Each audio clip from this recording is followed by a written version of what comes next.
abafise ibitabo tubifate hambavu yari rya jambo ry'umutwe urufatiro twongere ko rino jambo riri mu butumwa bwiza nkuko bwanditswe na Yohana igice ca 15 tuhasome imirongo ine gusa 15 guhera ku murongo wa 4 tugere ku murongo w'indwi. Havuga ngo ni mugume muri jewe nanje ngume muri mwebwe nkuko ishami ritabasha kwama ubwaryo ritagumye mu muzabibu niko namwe mutabibasha mutagumye muri jewe. Ni jewe muzabibu namwe muri amashami, uguma muri jewe nanje nkaguma muri we uwo niwe yama cyane kuko ataca mubasha gukora mutamfise. Iyo muntu atagumye muri jewe atabwa nkuko ishami riteregwa inyuma y'umurima w'imizabibu rikuma, maze ayo mashami bakayegeranya bakaterera mu muriro agasha. Nimwaguma muri jewe amajambo yanje akaguma muri mwebwe, musabe icyo mugomba cyose kizobabera kuno nimwakira ijambo ry'Imana. Murashobora gufata ibyicaro. Mwubahwa cegera cy'umunyamabanga mukuru umugambwe mukaba no mu nama nkuru y'inararibonye, mwubahwa murongo y'umugambwe mu ntara nziza Ngozi, bubahwa bashinga amateka na mwakenguza amateka mwa muri hano, ndongozi muri hano, nyakwabura matari ba mustanteri n'izindi ndongozi ziri hano, bakozi b'Imana, gihugu c'Imana, umwe wese mwiteka n'icubahiro Imana yamuhaye. Yesu nashimwe. Nitugire Kristo. Bene wacu baba mizima barambabarira byarananiye kuvuga bijya ndagerageza ariko ngasanga nabivuze gutariko hako no havanda vyonona, rero mfuma nsaba imbabazi.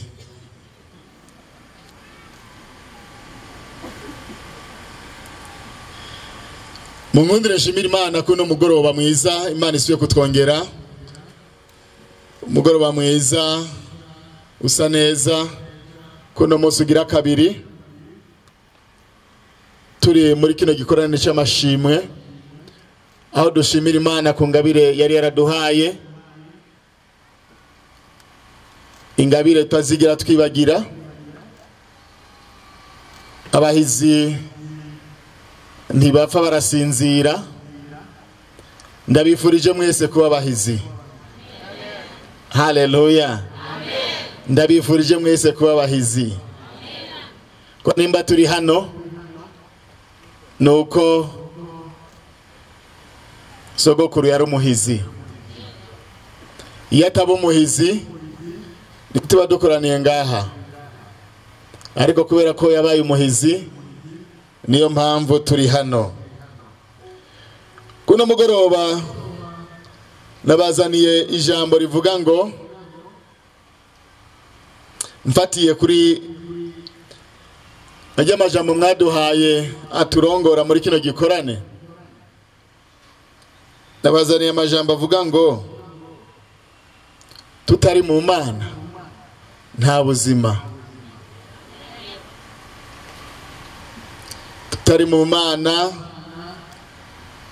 igihugu ntigishobora kubakika. Nta gihugu ciza twosigira abana tutari mu Mana. Reka nsabe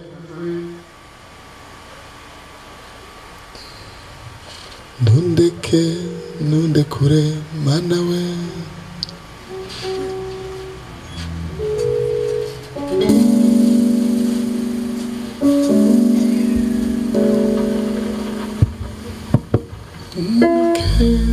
nundekure Mana nawe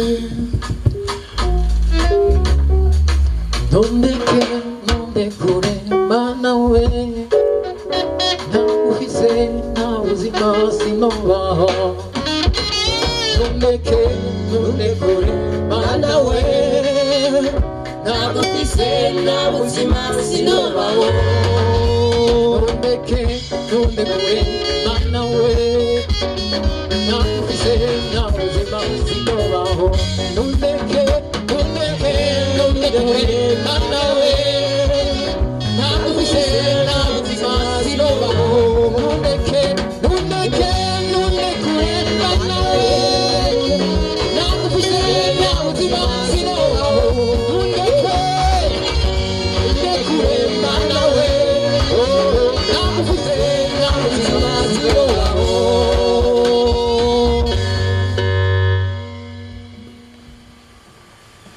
uyu muririmbyi yaririmbye neza cyane yavuze ngo ubuzima bw'ibimera buri mu ivu kugira ngo ibimera bishobore kumera nuko babitereka mu ivu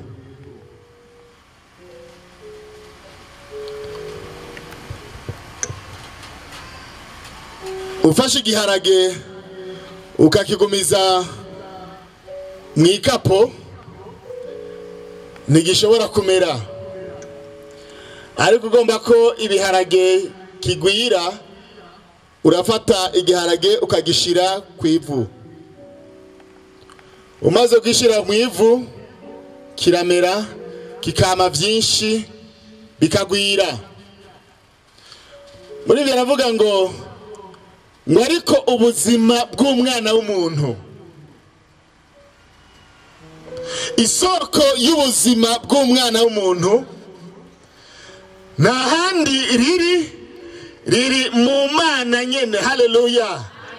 Kuko imana niyo soko y'ubuzima bwacu, niyo yaduhaye ubuzima, niyo soko y'ubuzima bw'umwana w'umuntu. Ubuzima bw'umwana w'umuntu si amafaranga, si ukurya, si ukwambara, ariko ngo isoko y'ubuzima bw'umwana w'umuntu bunyegeje mu mana nyene, kuko niyo nyene ubuzima. Byumvikana ngo umwana w'umuntu igihe abaye kure y'Imana nta buzima aba afise. Iyo umwana w'umuntu atari mu Mana ni nk'igiharage kitari mu ivu, kitagira ubuzima. N'aya majambo twasomewe umwami Yesu ariko arabwira intumwa ziwe, arababwira ngo mve mwebwe muri amashami, ishami ntirishobora kubaho ritari ku giti.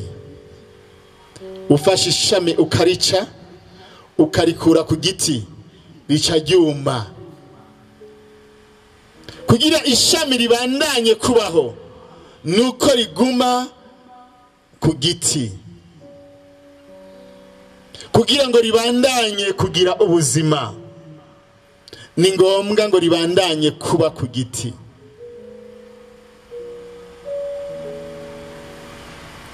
Ngo nimwaguma muri jewe muzogira ubuzima. Haleluya. Nimwaguma muri jewe muzogira ubuzima.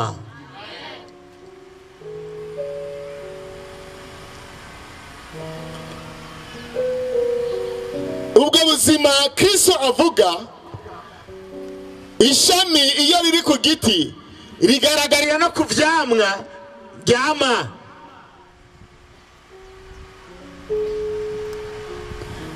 Niyavuze ngo ishami ryose ritama mu bindi bice, ngo iryo ngo bararikuraho bagatutura ko riba riko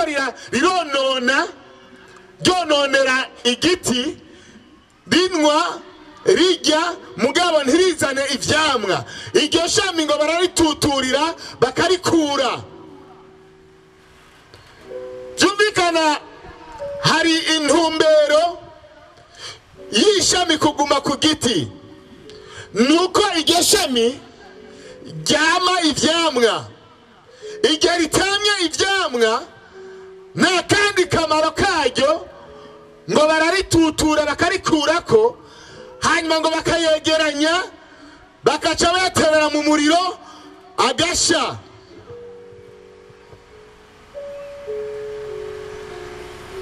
Ntidushobora kwama ibikorwa byiza bizima tutari mu Mana.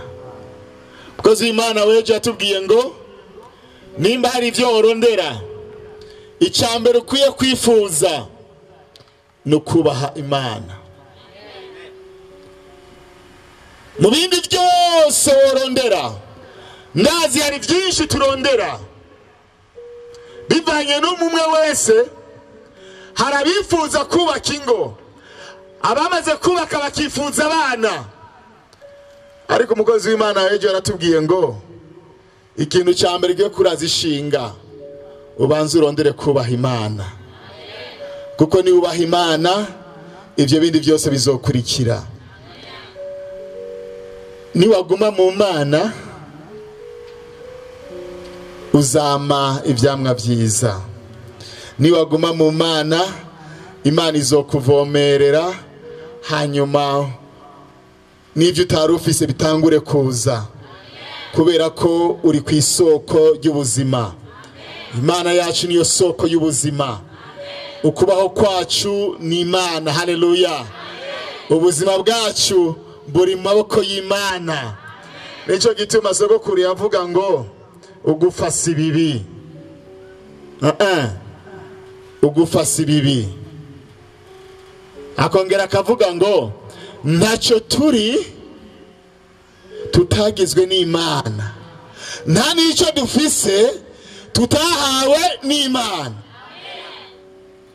kuko niyo soko ya byose. Iyo tuvuye ku Mana, nubwo tuba tugihema impwemu z'abakiriho, tuba tumeze nk'ibiziga hasigaye gatoyi gusa ngo bashireko ivu.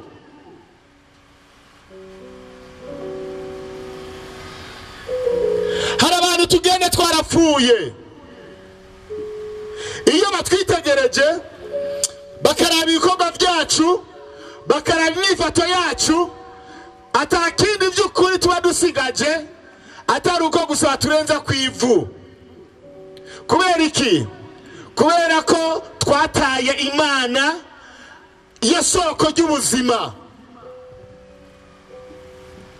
Gere abarundi hari gihe by'ukuri rimwe na rimwe tubyishage turabingyajya. Nta munsi n'umwe ndabona bagenda guhamba umuntu batavuga ko uyo muntu yari ntore.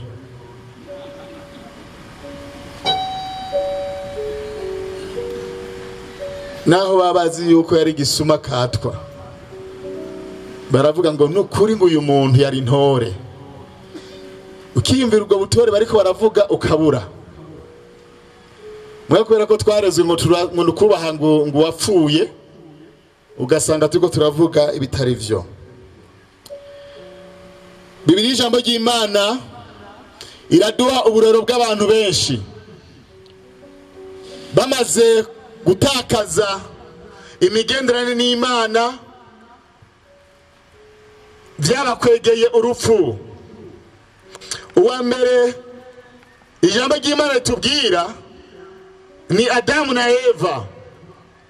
Adamu na Eva, musomye mu gitabo cy'Amamuko cyangwa cy'Indanguriro, itubwira ngo Imana imaze kurema Adamu na Eva ikabashira muri rya tongo rya Edeni, ngo buri muhingamo nk'aya masaha Imana yahora iza kubaramutsa, ikaza igateramana nabo, kuko icyari cyatumye Imana irema umwana w'umuntu kwari kugira ngo umwana w'umuntu ahesha icubahiro Imana, kwari kugira ngo umwana w'umuntu mu kibanza c'Imana ashobore gutunganya neza ivy'Imana yaremye. Imana iramuha ubushobozi bwo kubiganza, iramubwira ngo ndaguhaye bino bintu byose mu kibanza c'iwanje, ngibi nabiremye ndabisa mu biganza vyawe, uzobindabire neza, uzobibungabunge, iri tongo naje kuritunganya, enda ndariguhaye urazoribungabunga urikorere. Buri muhingamo Imana yaraza ikagendera Adamu na Eva ikababaza amakuru ngo mwiriwe gute, mwiriwe amahoro, vyagenze gute, mwarimye, mwariye, bakaganira. Baje kuganira Imana igasubira mu ijuru. Ngo hari undi munsi umwe Imana yaje ijya kuraba babagenzi biwe, ijya kuraba babakunzi biwe kugira ngo basubire baganire. Ariko uyo munsi Imana isanga bataye ikirindiro. Imana irahamagara ngo Adamu, Adamu, uri heko ndakubona, hamwe naho ndagusanga, vyagenze gute, mbega bagiye hehe? Adamu aravuga ngo numvise uri kuraza, ndagira ubwoba nca ndinyegeza. Imana amubwira ngo kutahora wiruka, uno munsi vyagenze gute? Ngo naravye nsanga ndi gusa. Imana amubwira ngo ninde yakubwiye kuri gusa? Ngo ko ibindi bihe utari bwabone kugenda gusa. Vyagenze gute ka Adamu? Uno munsi konje kukuraba ngasanga sihuri. Arambwira ngo ntiwariye kuri ca giti. Adamu aravuga ngo uyo munsi Adamu ahinduka umugore wiwe, yarishe rishushu. Uyo munsi bageze muri nankana, Adamu abwira Imana ngo iyo utampa uno mugore nari kuba nimerewe neza. Yibagira igihe Imana imuvyuye mukanguye, agasanga hicaye umumama mwiza maso yiwe. Ngo Adamu atangura kuvugishwa, aja mu ndimi abonye umugore mwiza, aravuga ngo wewe nguri igufa y'amagufa yanje, ngo wowe karakomara yanje.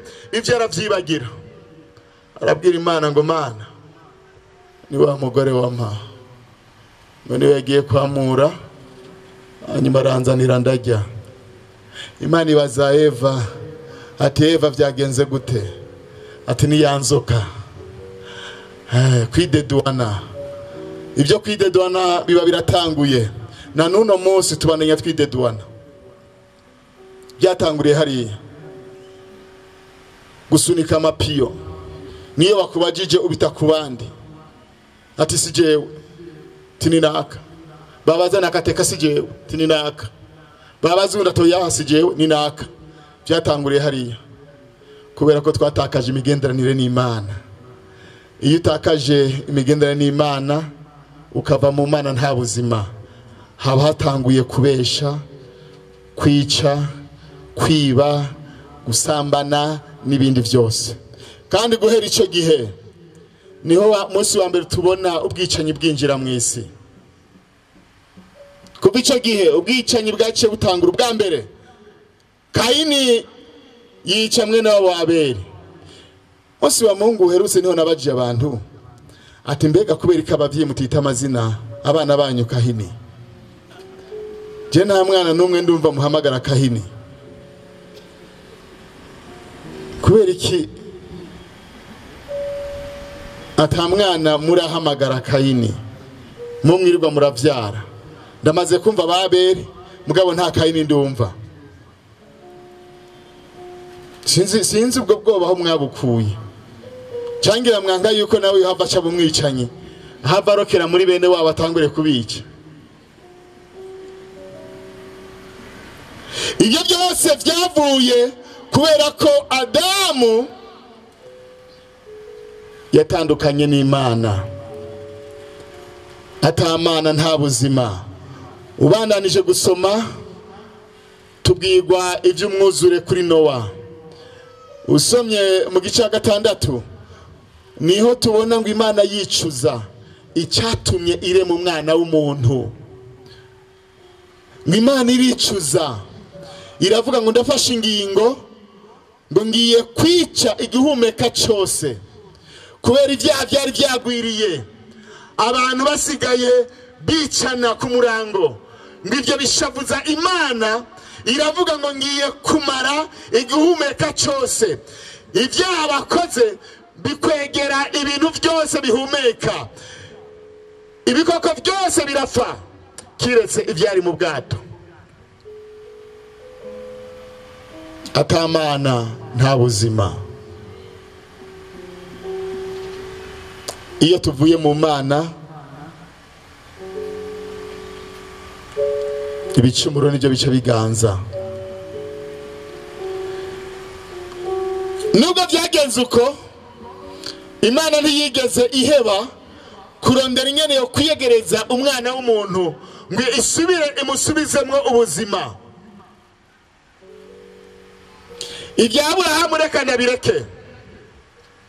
Reka mvuge gatoyi ku vy'umusavyi w'Imana Mose. Murazi nyene Mose yavutse nyene yakuze, Imana ikamutuma muri Egiputa kugira ngo azane Abisirayeli ngo batware mu gihugu cy'isezerano. Ariko iki gihugu Dawidi yabwira umuhungu we Salomo.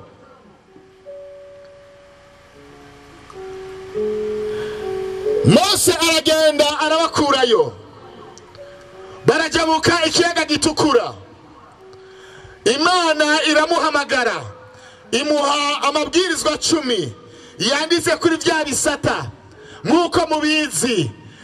Mose arabizana abisomera Abisirayeli, aribyo bijya byagezwe Dawidi yabwira umuhungu we Salomo ati niba ukeneye kuguma muri kino gihugu uze wame witondera ibyagezwe by'Imana. Mose arabisomera Abisirayeli amabwirizwa 10 nkuko muyazi mwese. Bukeye kabiri ngo Imana isubira kumutumako, iramubwira ngo subira kuduga umusozi, hari ayandi majambo ngomba kukubwira. Mose araduga ku musozi, ngo mara kuri uyo musozi iminsi 40 n'amajoro 40. Abisirayeli ngo babonye Mose atevye, barabwira Aroni ati nituzi yo Mose yagiye yatevye, none wewe Aroni turakwinginze uduhiyinde Imana yo gusenga. Bibagira ibwirizwa rya mbere ngo ntuze wigere ubangikanya Imana yawe. Iryo bwirizwa bari barifise. Aroni arabwira ngo zana ibyo bintu byose mwambaye. Bambura inzahabu bari bambaye, imigufu iki, ngo hanyuma ngo arabacurira igishushanyo cy'imfizi y'inka. Harabwira ngo ngiyi Imana yanyu. Imana iri mu ijuru irabibona, ngo irashavura cyane, ikibwira Mose ngwewe Mose ngo manuka ugende kuraba abantu bawe. Romani bakira abantu b'Imana bahindutse ba Mose. Imana yamubwira ngo genda urabe abantu bawe, ngo baheje kononekara atana kabiri butanakeye na kabiri. Mose aramanuka asanga Abisirayeli bariko baratambira ikimasa, bari mu munsi mukuru. Yamana yabajabukanya ikiyaga gitukura barayibagira, Yamana y'amazi mu bugaragwa barayibagira, y'amazi y'abakura k'ingabo za Farao barayibagira. Bibagira ibitangaza Imana yabakoreye. Mose araraka. Imana yamubwira ngo umviriza, ndabonye ko muri abantu batagonda izosi, tukugira sinda bamare, guhera none sizosubira kujana namwe. Tukono bagendera hagati nosanga mwese nabahejeje. Mbere Imana iramubwira ijambo uno munsi ryogorana muri twebwe indongozi bamwe turi hano. Iramubwira ngo umve Mose, ngo nabonye bajya abantu yuko badapanze, turacigire ndabakorere, ngira bose ndabice, hanyuma wewe jenda guhindura ihanga rikomeye. Mose aramubwira ati Mana, ati ivyo uvuze subiza iyo bikuye ntihagire n'umwe navyumva mbega nkamwe bokumva baje kubicira ino nibavuga yuko uri Imana idakomeye. Mose atangura kugira ama negotiation n'Imana kugira ngo arabe yuko ubureke bwayo bwohera. Arayinginga haragira ngo Mana mwibyo ntubikore ngo ndakwinginze iryo shavu ufise rigabanye ndazi kuri Imana y'urukundo. Atangura kwirembereza avugira ubwoko bw'Abisirayeli hanyuma aragira ngo Mana utemera kujana natwe nanje simva ngaho.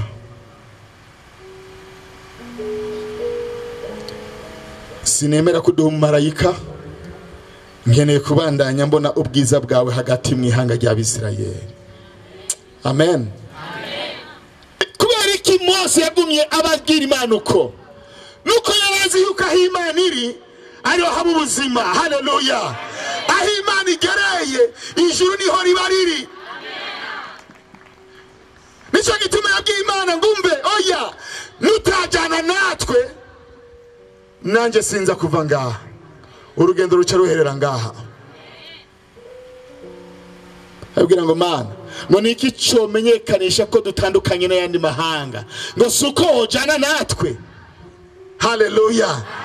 Ngo niki cyo tandukanya twebwe Abisirayeli n'ayandi mahanga ni wowe Mana utegeza kubana natwe ukajana natwe. Nyemerera ugendane natwe. Haleluya. Nyemerera ngendane nanje. Nyemerera ngendane nawe. Nyemerera ngendane nawe. Nyemerera ngendane nawe. Nyemerera ngendane nawe. Nyemerera ngendane nawe. Nyemerera ngendane nawe. Nyemerera ngendane nawe. Nyemerera ngendane natwe. Nyemerera ngendane nawe. Emera ujane natwe. Utavyemeye tuca tuguma ngaha. Nta mumarayika nkeneye wewe nyene Mana. Ni watubwiye ngo tuve mu Bisiri hariya muri Egiputa. Ni watuje bukanyika gitukura. Tutarashika Mana. Emera ujane natwe. Ntitwoshikayo utari kumwe natwe. Imana imaze kumva nyene bahariye na Mose. Imana iravuga ngo ndemeye kujana namwe. Ngo ndavyemeye. Ngo nubwo muri hanga ritagonda izose ngo namaze kubabona. Ngo nabonye yuko mwebwe ari kubitondera. Imana irajana nabo gushika bashike mu gihugu. Dawidi abwira rero umuhungu wiwe Salomo ajya amajambo. Dawidi nk'umwami agira kabiri ko murazi ko umwami wa mbere yari Sauli ko harageze igihe baragumukana Imana barabwira Samweli ngo Samweli natwe turakeneye umwami nk'ukandi mahanga aganzwa n'abami tugenda ubwira Imana iduhe natwe umwami. Samweli aragenda arabwira Imana arabwira ati mwami ati Abisirayeli bakeneye umwami wo kubaganza kuko ivyo byarababaje cyane Samweli kubona abansi uburongozi bw'Imana bakisabira umwami. Imana iramubwira ngo ntushavure genda ubabwire inyene bizogenda gusa. Imana irabaha Sauli ibaha n'umwami agira kabiri Dawidi. Dawidi rero ariko ararangiza urugendo rwiwe abwira umuhungu wiwe Salomo ajya amajambo twasomewe hajya mu yandi majambo. Dawidi ariko arabwira umuhungu wiwe ati igihugu ni ic'Imana. Haleluya. Igihugu murimwo ni ic'Imana kugira mukigumemwo mutegereza kumara niyo Mana. Nimwatandukana nayo mukayiheba nayo izobaheba. Nimwayirondera mukaguma muyirondera nayo muzoyibona kandi izobegera izobatunganiriza, ariko nimwayiheba nayo izobaheba. Dawidi arabwira umuhungu wiwe, nivyo kugira umubishikeko muze mwame mwitondera ivyagezwe. Iyi Mana Yesu uze wamuyirondera, iyi Mana y'inkuru nziza barundi bene wacu tuze twame tuyirondera. Ni Imana twabonye itigeze idutetereza, ntiyigeze idutetereza iyi Mana y'inkuru nziza. Ntituze tuyive ko barundi bene wacu, tuze tuzigame ivyagezwe vyayo. Dukeneye kubananya tuba muri kino gihugu ciza cy'u Burundi, tucubake, tuze tugisigire n'uruvyaro rwacu. Ibanga ni rimwe, niri Dawidi yabwiye umuhungu we Salomo, ngumve muhungu wanje, iki gihugu twagihawe n'Imana, iki gihugu ni ic'Imana. Kubw'ivyo uze wame witondera, mwebwe n'Abisirayeli muze mwame mwitondera ivyagezwe vy'Imana nzima, niho muzoba muri kino gihugu kandi mukazogisigira n'abana n'abuzukuru banyu. Nagenda babwire aya majambo Dawidi yabwiye umuhungu we Salomo ntabwo bigeze bayubahiriza, kuko ni kenshi Abisirayeli batwawe nk'inyagano i Babuloni. Ba Daniyeli bari bajanywe nk'inyagano i Babuloni kubera ko Abisirayeli harageze igihe baraheba Imana, batangura gusenga izindi mana, baja mu bigirwamana. Imana irashavura, irasanzaza Abisirayeli. Ni kenshi Imana yahagurutsa abaguhana Abisirayeli kubera ko batigeze bitondera aya majambo Dawidi yababwira. Agatima k'Imana karagaruka ikavuga ngo kubwa sogokuruza wanyu Dawidi, kubw'imbabazi nari naramugiriye, ndigaruye, nimugaruke mu gihugu. Bagiraga hengwe igihe cyose Imana yibuka urukundo yakunda Dawidi. Bagiraga hengwe igihe cyose Imana yibuka isezerano yari yarahaye umwami Dawidi.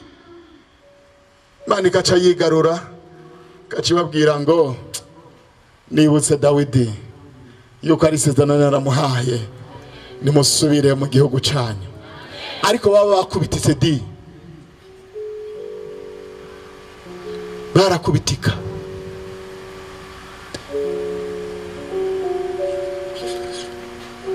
Reka ndangirize kuri bino bintu bitatu. Bintu bitatu. Icyambere, bavukanye turi kuno musozi, nimba dukeneye kugendera makanda y'umuhizi nyene cyubahiro Petero nkuru nziza. Icyambere, twitondere amabwirizwa y'Imana.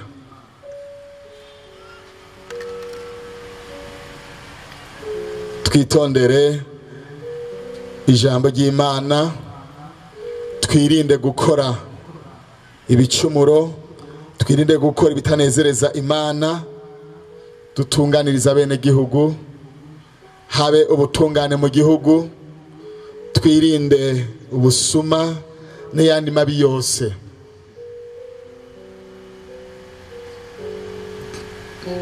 Kuko abakora mwene ivyo n'abadafise Imana nzima muri bo. Twitondere ivyagezwe vy'Imana.